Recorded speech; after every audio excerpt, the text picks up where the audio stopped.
का क्या कहना। ओम शांति। 28 अगस्त 24 मधुर महावाक्य।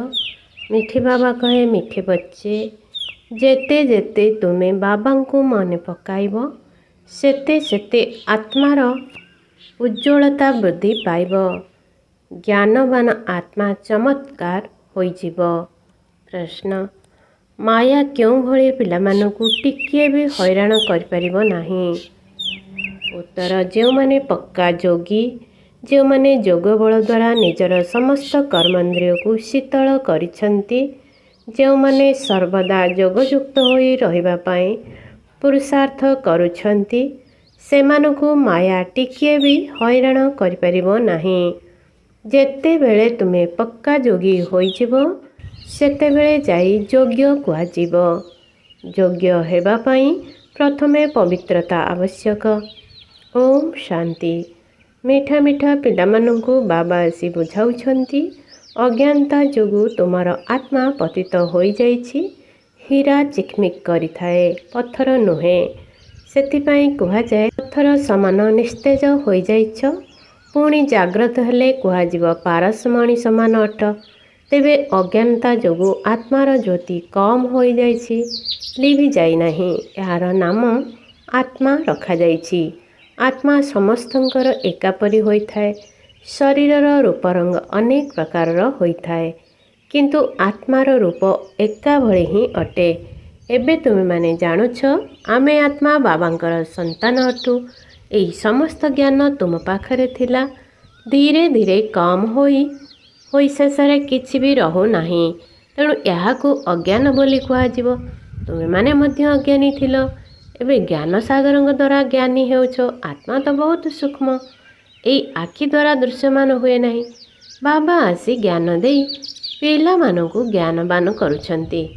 तेबे जाई तुमे जाग्रत हेउछ। घर घर ज्ञान आलोक द्वारा आलोकित होई जाउछि। एबे घरे घरे अंधकार लगी रहिछि, अर्थात आत्मार ज्योति कम होई जाइछि। सेथिपाई बाबा कहउछंती, मते मने पकाइले तुमर आत्मा उज्ज्वल होइजिब, पुणी तुमे माने ज्ञानवान होइजिब। बाबा काहार ग्लानि करुनाहांती, केवल ड्रामार रहस्य बुझाउछंती। पिला मानकु कहउछंती ना, एमाने समस्ते मूढ़मती होइगलेणी। एकथा किए कहउछंती? बाबा।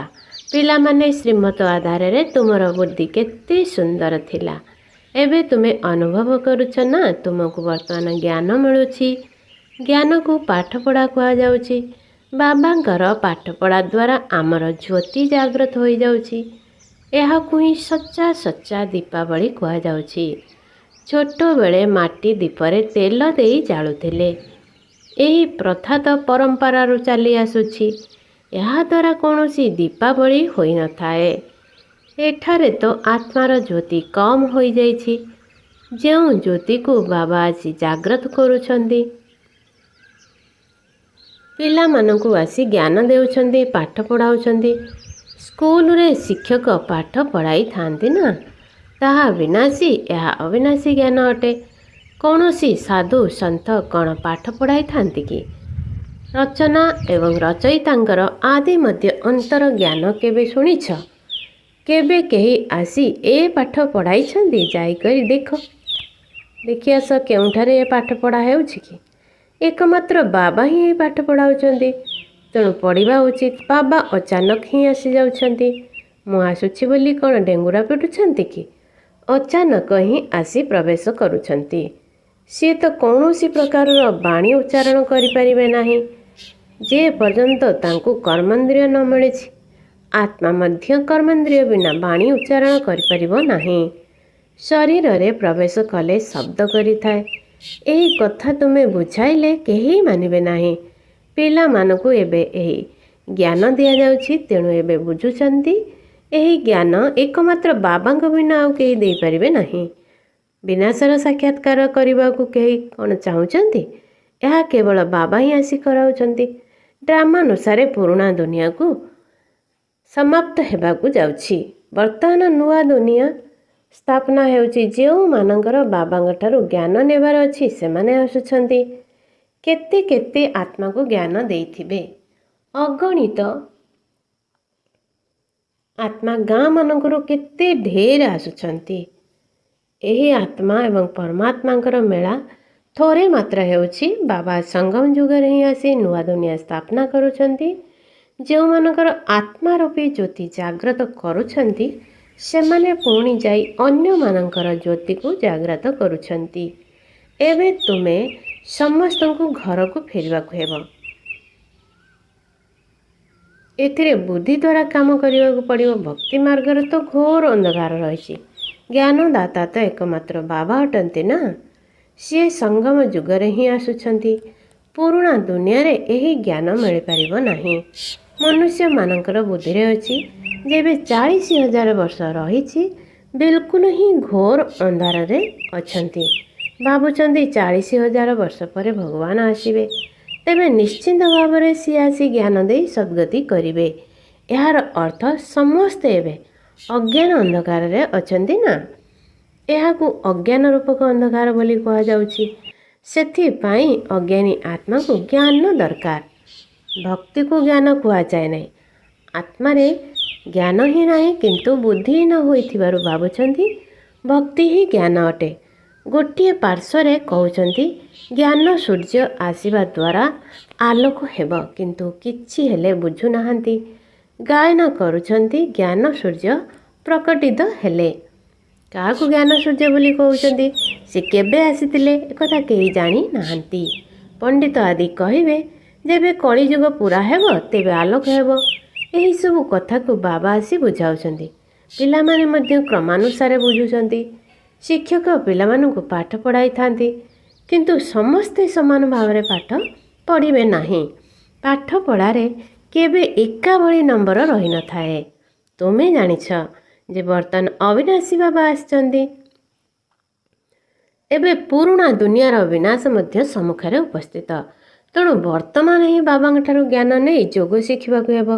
ଯୋଗ ବଳ ଦ୍ୱାରା ହିଁ ବିକର୍ମ ବିନାଶ ହେବ। ବାବା କହୁଛନ୍ତି ମୁଁ ସଙ୍ଗମ ଯୁଗରେ ଆସି ଏହି ଶରୀରର ଆଧାର ନେଉଛି, ଅର୍ଥାତ୍ ପ୍ରକୃତିର ଆଧାର ନେଉଛି। ଗୀତାରେ ମଧ୍ୟ ଏହି ଶବ୍ଦ ଅଛି। ଅନ୍ୟ କୌଣସି ଶାସ୍ତ୍ରର କଥା ବାବା କହୁନାହାନ୍ତି। ଏକମାତ୍ର ଗୀତାରେ ହିଁ ଏହି କଥା ରହିଛି। ଏହା ହିଁ ହେଉଛି ରାଜଯୋଗର ପାଠପଢ଼ା। ତେଣୁ ଏହାର ନାମ ଗୀତା ରଖାଯାଇଛି। ଏଥିରେ ପ୍ରଥମେ ଭଗବାନ ଉବାଚ ଲେଖାଯାଇଛି। ତେବେ ଭଗବାନ କାହାକୁ କୁହାଯାଉଛି? ଭଗବାନ ତ ନିରାକାର ଅଟନ୍ତି। ତାଙ୍କର ତ ନିଜର ଶରୀର ନାହିଁ। ତାହେଲେ ନିରାକାରୀ ଦୁନିଆ ଯେଉଁଠାରେ ଆତ୍ମାମାନେ ରହିଥାନ୍ତି। ସୂକ୍ଷ୍ମ ଲୋକକୁ ଦୁନିଆ କୁହାଯିବ ନାହିଁ। ଏହା ହେଲା ସ୍ଥୂଳ ସାକାର ଦୁନିଆ। ତାହା ହେଉଛି ଆତ୍ମାମାନଙ୍କର ଦୁନିଆ। ଏହିଠାରେ ହିଁ ସମସ୍ତ ପ୍ରକାର ଖେଳ ଚାଲୁଛି। ନିରାକାରୀ ଦୁନିଆରେ ଆତ୍ମାମାନେ କେତେ ଛୋଟ ଆକାରରେ ଅଛନ୍ତି, ପୁଣି ଅଭିନୟ କରିବାକୁ ଆସୁଛନ୍ତି। ଏହି ଖିଆଲ ତୁମ ପିଲାମାନଙ୍କ ବୁଦ୍ଧିରେ ହିଁ ଆସୁଛି। ଏହାକୁ ହିଁ ଜ୍ଞାନ କୁହାଯାଉଛି। ବେଦଶାସ୍ତ୍ରକୁ ଭକ୍ତି କୁହାଯାଏ, ଜ୍ଞାନ ନୁହେଁ। ତୁମର ସାଧୁ ସନ୍ନ୍ୟାସୀମାନଙ୍କ ସହିତ ଏତେ ସାକ୍ଷାତ ହୋଇନାହିଁ।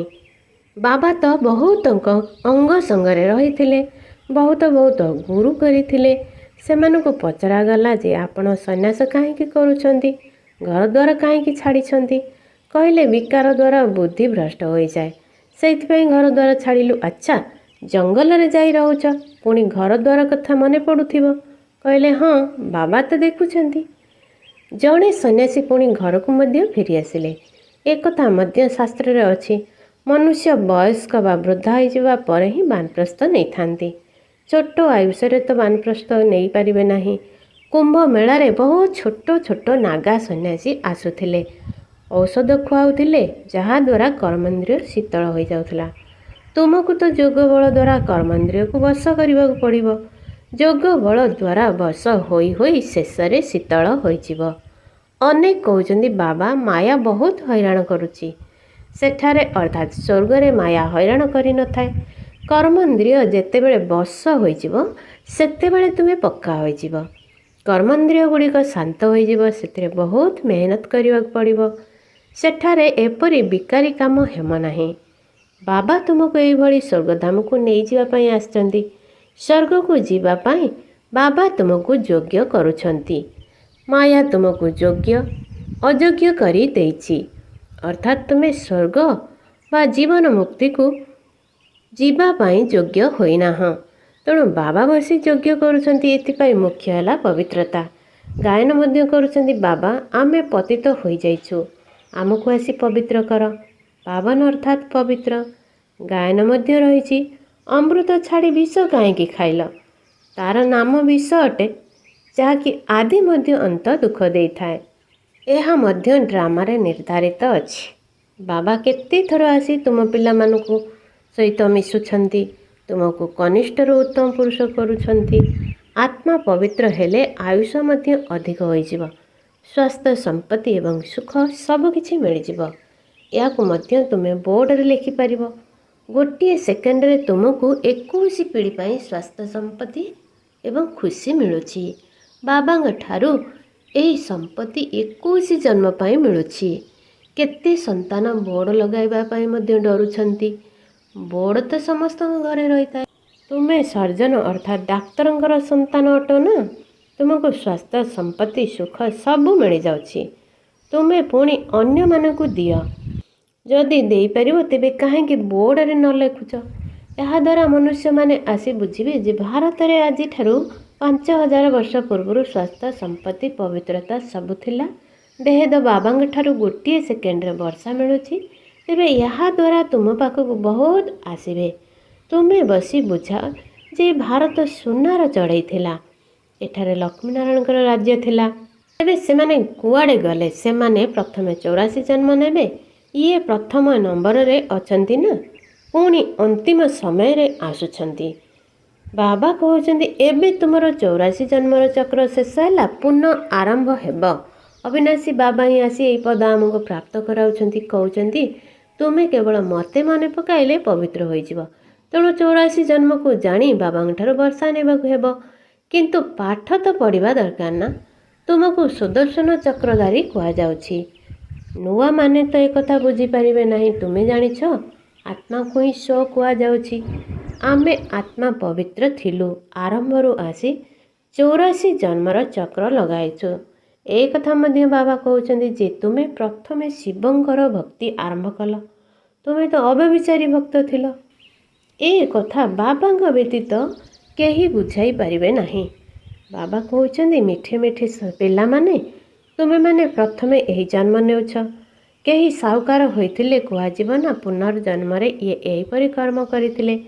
କେହି ଯଦି ରୋଗୀ ହୋଇଥିବେ ତେବେ କୁହନ୍ତି ଏହା ପୁନର୍ଜନ୍ମ କର୍ମର ହିସାବ କିତାବ ଅଟେ। ଆଚ୍ଛା, ଏହି ଲକ୍ଷ୍ମୀନାରାୟଣ କେଉଁ କର୍ମ କରିଥିଲେ? ଏକଥା ତ ବାବା ବସି ବୁଝାଉଛନ୍ତି ନା। ବର୍ତ୍ତମାନ ଏହାଙ୍କର 84 ଜନ୍ମ ପୁରା ହେଲା। ପୁଣି ଥରେ ପ୍ରଥମ ନମ୍ବରରେ ଆସିବାକୁ ହେବ। ଭଗବାନ ସଙ୍ଗମ ଯୁଗରେ ହିଁ ଆସି ରାଜଯୋଗ ଶିଖାଉଛନ୍ତି। ଏବେ ତୁମେ ଜାଣିଛ ଯେ ବାବା ଆମକୁ ରାଜଯୋଗ ଶିଖାଉଛନ୍ତି। ଏକଥା ମଧ୍ୟ ତୁମେମାନେ ଭୁଲିଯିବ। କର୍ମ ଅକର୍ମ ବିକର୍ମର ଗୁହ୍ୟ ଗତି ମଧ୍ୟ ବାବା ବୁଝାଇଛନ୍ତି। ରାବଣ ରାଜ୍ୟରେ ତୁମର କର୍ମ ବିକର୍ମ ହୋଇଯାଉଛି। ସତ୍ୟ ଯୁଗରେ କର୍ମ ଅକର୍ମ ହେବ। ସେଠାରେ ରାବଣ ରାଜ୍ୟ ହିଁ ନାହିଁ, ତେଣୁ ବିକାର ନଥାଏ। ସେଠାରେ ଯୋଗ ବଳର ଶକ୍ତି ରହିବ। ଯୋଗ ବଳ ଦ୍ୱାରା ଆମେ ବିଶ୍ୱର ମାଲିକ ହେଉଛୁ। ତେଣୁ ନିଶ୍ଚିନ୍ତ ଭାବରେ ପବିତ୍ର ଦୁନିଆ ମଧ୍ୟ ଦରକାର। ପୁରୁଣା ଦୁନିଆକୁ ଅପବିତ୍ର, ନୂଆ ଦୁନିଆକୁ ପବିତ୍ର କୁହାଯାଏ। ତାହା ନିର୍ବିକାରୀ, ଏହା ବିକାରୀ ଦୁନିଆ ଅଟେ। ବାବା ହିଁ ଆସି ବେଶ୍ୟାଳୟକୁ ଶିବାଳୟ କରୁଛନ୍ତି। ସତ୍ୟ ଯୁଗ ଶିବାଳୟ ଅଟେ। ଶିବ ବାବା ଆସି ତୁମକୁ ସତ୍ୟ ଯୁଗ ପାଇଁ ଯୋଗ୍ୟ କରୁଛନ୍ତି।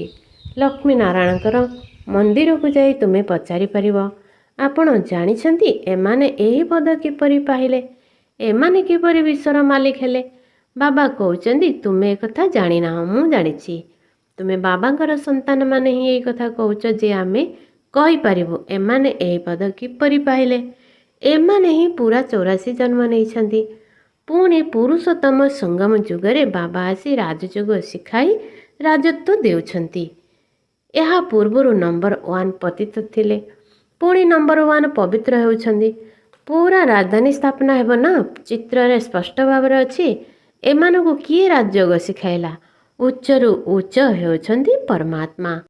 ଦେବତାମାନେ ତ ଶିଖାଇ ପାରିବେ ନାହିଁ, ଭଗବାନ ହିଁ ଶିଖାଉଛନ୍ତି, ଯାହାଙ୍କୁ ଜ୍ଞାନର ସାଗର ବୋଲି କୁହାଯାଉଛି। ତାଙ୍କୁ ପିତା, ଶିକ୍ଷକ, ସଦ୍ଗୁରୁ ବୋଲି ମଧ୍ୟ କୁହାଯାଉଛି। ଏସବୁ କଥା ସେଇମାନେ ବୁଝିବେ ଯିଏକି ଆରମ୍ଭରୁ ଶିବଙ୍କର ଭକ୍ତି କରିଥିବେ। ଯେଉଁମାନେ ମନ୍ଦିର କରୁଛନ୍ତି ସେମାନଙ୍କୁ ତୁମେ ପଚାର, ଆପଣ ଏହି ମନ୍ଦିର ତିଆରି କରିଛନ୍ତି, ଏହି ଲକ୍ଷ୍ମୀ ନାରାୟଣ ଏହି ପଦ କିପରି ପାଇଲେ? ଏମାନଙ୍କ ରାଜ୍ୟ କେବେ ଥିଲା? ପୁଣି ଏମାନେ କୁଆଡ଼େ ଗଲେ? ବର୍ତ୍ତମାନ ଏମାନେ କେଉଁଠାରେ ଅଛନ୍ତି? ସେମାନଙ୍କୁ 84 ଜନ୍ମର କାହାଣୀ କହିଲେ ବହୁତ ଖୁସି ହୋଇଯିବେ। ତୁମମାନଙ୍କ ପକେଟରେ ସର୍ବଦା ଚିତ୍ର ରହିବା ଦରକାର, ଯାହାଦ୍ୱାରା ତୁମେ କାହାକୁ ବି ବୁଝାଇ ପାରିବ। ଆରମ୍ଭରୁ ଯେଉଁମାନେ ଶିବଙ୍କର ଭକ୍ତି କରିଥିବେ ସେମାନେ ଶୁଣି ଖୁସି ହେବେ। ଏଥିରୁ ତୁମେ ବୁଝିଯିବ ଯେ ଇଏ ଆମ କୂଳର ଅଟନ୍ତି।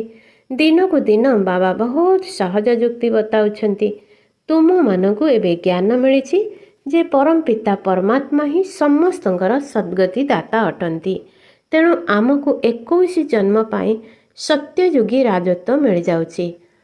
21 ଜନ୍ମର ସମ୍ପତ୍ତି ଏହି ପାଠପଢ଼ା ଦ୍ୱାରା ହିଁ ମିଳିଥାଏ।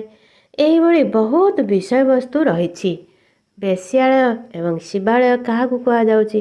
ଏ ବିଷୟ ଉପରେ ଆମେ ପରମ ପିତା ପରମାତ୍ମାଙ୍କର ଜୀବନ କାହାଣୀ କହିପାରିବୁ। ଲକ୍ଷ୍ମୀ ନାରାୟଣଙ୍କର 84 ଜନ୍ମର କାହାଣୀ ଏହା ମଧ୍ୟ ଏକ ବିଷୟବସ୍ତୁ ଅଟେ। ବିଶ୍ୱରେ କିପରି ଶାନ୍ତି ହେଲା, ପୁଣି ଅଶାନ୍ତି କିପରି ହେଲା, ଏବେ ପୁଣି ଶାନ୍ତି କିପରି ସ୍ଥାପନା ହେଉଛି, ଏହା ମଧ୍ୟ ବିଷୟବସ୍ତୁ ହୋଇପାରିବ। ଆଚ୍ଛା, ମିଠା ମିଠା ଶିଖିଲା ଦେଇ ସନ୍ତାନମାନଙ୍କ ପ୍ରତି ମାତା ପିତା ବାପ ଦାଦାଙ୍କର ମଧୁର ସ୍ନେହ ସମ୍ପନ୍ନ ଶୁଭେଚ୍ଛା ଏବଂ ସୁପ୍ରଭାତ। ଆତ୍ମିକ ପିତାଙ୍କର ଆତ୍ମିକ ସନ୍ତାନମାନଙ୍କୁ ନମସ୍ତେ। ଆତ୍ମିକ ସନ୍ତାନମାନଙ୍କର ଆତ୍ମିକ ମାତା ପିତାଙ୍କୁ ନମସ୍ତେ ନମସ୍ତେ ନମସ୍ତେ। ଧାରଣା ପାଇଁ ମୁଖ୍ୟ ସାର 1. ବର୍ତ୍ତମାନ ଉତ୍ତମ ପୁରୁଷ ହେବା ପାଇଁ ଯୋଗବଳ ଆଧାରରେ ଆତ୍ମାକୁ ପବିତ୍ର କରିବାକୁ ହେବ। କର୍ମେନ୍ଦ୍ରିୟମାନଙ୍କ ଦ୍ୱାରା କୌଣସି ବିକର୍ମ କରିବାର ନାହିଁ। 2. ନିଜେ ଜ୍ଞାନବାନ ହୋଇ ଅନ୍ୟମାନଙ୍କୁ ଜାଗ୍ରତ କରିବାର ସେବା କରିବାକୁ ହେବ। ଆତ୍ମା ରୂପକ ଜ୍ୟୋତିରେ ଜ୍ଞାନ ଯୋଗର ଗୁରୁତ୍ୱ ଢାଳିବାକୁ ହେବ। ଶ୍ରୀମତ ଆଧାରରେ ବୁଦ୍ଧିକୁ ସ୍ୱଚ୍ଛ କରିବାକୁ ହେବ। ବରଦାନ ପଏଣ୍ଟ ଅର୍ଥାତ୍ ବିନ୍ଦୁ ସ୍ୱରୂପରେ ସ୍ଥିତ ହୋଇ ମନୋବୁଦ୍ଧିକୁ ନକାରାତ୍ମକ ପ୍ରଭାବରୁ ସୁରକ୍ଷିତ କରୁଥିବା ବିଶେଷ ଆତ୍ମା ଭବ। ଯେପରି ଭିନ୍ନ ଭିନ୍ନ ଋତୁଗୁଡ଼ିକର ପ୍ରଭାବରୁ ସୁରକ୍ଷିତ ରହିବା ପାଇଁ ବିଶେଷ ଧ୍ୟାନ ଦେବାକୁ ପଡ଼ିଥାଏ। ବର୍ଷା ଋତୁ ଆସିଲେ ଛତା, ରେନକୋଟ ଆଦିର ବ୍ୟବସ୍ଥା କରିଥାନ୍ତି। ଶୀତ ଋତୁ ଆସିଲେ ଗରମ ପୋଷାକର ବ୍ୟବସ୍ଥା କରିଥାନ୍ତି। ସେହିଭଳି ବର୍ତ୍ତମାନ ସମୟରେ ମାୟା ମନୋବୁଦ୍ଧିରେ ନକାରାତ୍ମକ ଭାବ ଉତ୍ପନ୍ନ କରିବାର କାର୍ଯ୍ୟ କରୁଛି। ସେଥିପାଇଁ ବିଶେଷ ସୁରକ୍ଷାର ଉପାୟ ଅବଲମ୍ବନ କର।